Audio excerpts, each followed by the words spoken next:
కొబ్బరి కారం తయారు చేసే విధానం. ముందు ఒక మిక్సీ జార్ తీసుకుని అందులో కొబ్బరి వేసుకొని దాన్ని మిక్సీ పట్టుకుంటున్నాను. మిక్సీ పట్టుకున్న తర్వాత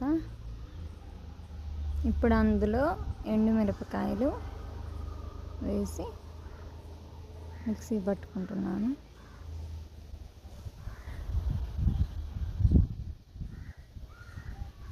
మీకు కరివేపాకు కారం కావాలంటే ఫుల్ వీడియో మన ఛానల్లో ఉంది, వెళ్ళి చూడండి.